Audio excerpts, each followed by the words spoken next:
Le bilan du septennat est positif pour Paul Biya. C'est la démonstration que fait le président Paul Biya dans son message de fin d'année à la nation du 30 et 1 décembre dernier. En véritable manager, le président Paul Biya n'a pas attendu la fin de son mandat pour entamer la phase d'évaluation. À moins d'un an de la présidentielle de 2025, le chef de l'État réaffirme avec détermination les engagements de 2018. Ce septennat devait permettre au Cameroun de se mettre résolument en marche vers l'émergence.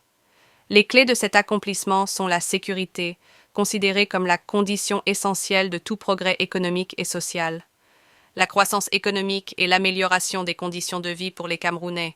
Celui qui avait obtenu 71% des voix des Camerounais en 2018 fait une évaluation lucide. Sa formule, mettre en avant les avancées sans nier les défis. Sur la sécurité, le président déclare avec assurance « Notre pays est resté stable malgré un environnement international trouble ». Il reconnaît néanmoins avec franchise que certaines localités du pays continuent de faire face aux attaques des groupes terroristes et à la grande criminalité.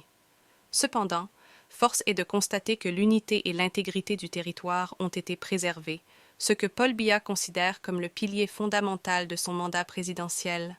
En tant que chef des armées, il salue l'action conjuguée de nos forces de l'ordre, des autorités administratives et des populations, qui a permis de préserver une paix durable. Sur la croissance économique, le président de la République souligne d'emblée le satisfecit unanime des instances financières internationales concernant la résilience du Cameroun face au choc de la difficile conjoncture internationale. Il met en lumière les axes prioritaires retenus pour accélérer la croissance au cours de ce mandat.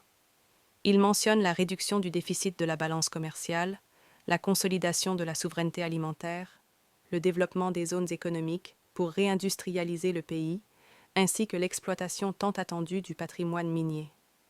Pour chacun de ces objectifs, il est possible d'établir une évaluation rigoureuse et objective.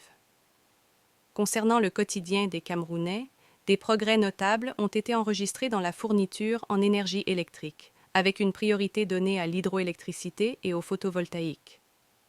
Le président illustre ses propos par des exemples concrets. La même démarche s'applique à l'accès à l'eau potable. Les améliorations constatées à Yaoundé serviront de modèle pour Douala et d'autres villes secondaires. En matière de santé, après le renforcement du plateau technique des hôpitaux, le chef de l'État prévoit le recrutement de 9 444 personnels de santé afin de combler le déficit existant.